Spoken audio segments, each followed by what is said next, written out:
meetings with members in Auckland and Wellington about the recommended agreement for actors in New Zealand screen productions. Members in other cities are joining the meetings by Skype. Equity and the Screen Producers Association, SPADA, have been negotiating this agreement for some time, and now it is time for you to vote on it. The Equity Board has endorsed the negotiated agreement and urges you, the Equity members, to vote yes, to vote in favour of it. Until now, there has only been a standard contract on TV commercials. Actors in films and TV series have been given a different contract on every production. Since 2005, some productions have used the Pink Book, which was a guideline for best practice in the industry. However, actors have had many issues with the Pink Book. Apart from the content being weak, it is not written in the form of a contract and did not contain any provision for back-end payments. It could also be renegotiated by anyone who did not wish to use it. The Equity Board feels that this new agreement is better for actors than the Pink Book in many ways. It is also a big step forward that SPADA has committed to ensuring that producers use the new agreement on all New Zealand publicly funded productions. And here to talk about the recommended agreement, New Zealand Actors Equity President Jennifer Ward-Leland and Vice President Jeff Schusterman. Kia ora. Welcome. So I understand there are two parts to this new agreement. Yes, indeed. There are the individual key terms and standard terms and the back-end agreement. Individual key terms will cover pay rates and things like consents for nudity and stunts, the length of the working day and the working week, standby and hold days, option fees and option expiry dates. This section will be negotiated individually by actors and their agents. Standard terms cover provisions such as overtime rates, cancellation rates, green room facilities, credits and other things. And this is where the recommended contract is a significant improvement on the Pink Book.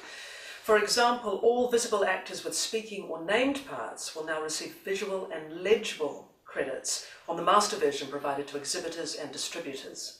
Regarding options in TV series, the producers need to provide in writing the start and end dates that the actor is required for subsequent series.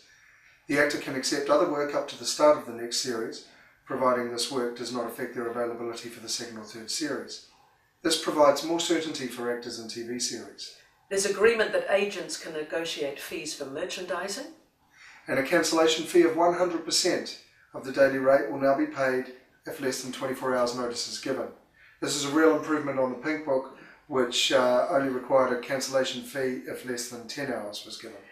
Over the last few years, actors have registered many concerns about being asked to suddenly perform nude.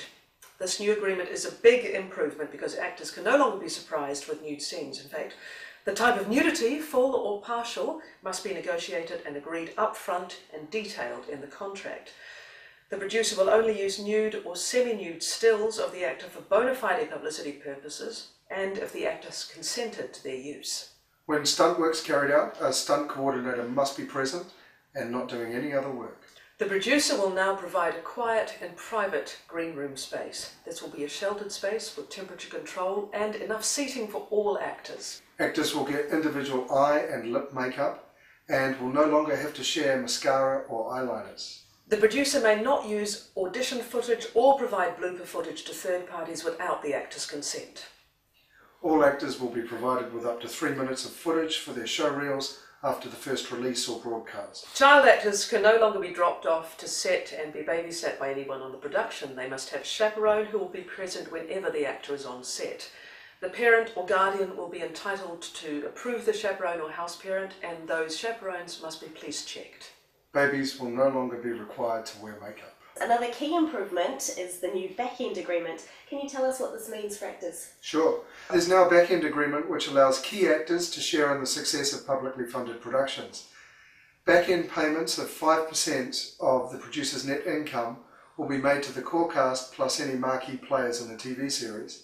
And for feature films or short-form television drama, key actors will include principal leads and major supporting roles, plus cameos from any marquee players. Although Equity has recently been able to negotiate back-end payments for actors on individual productions, this has not been the norm. Until now, the producer has the sole control over whether any kind of profit share is paid to individual actors.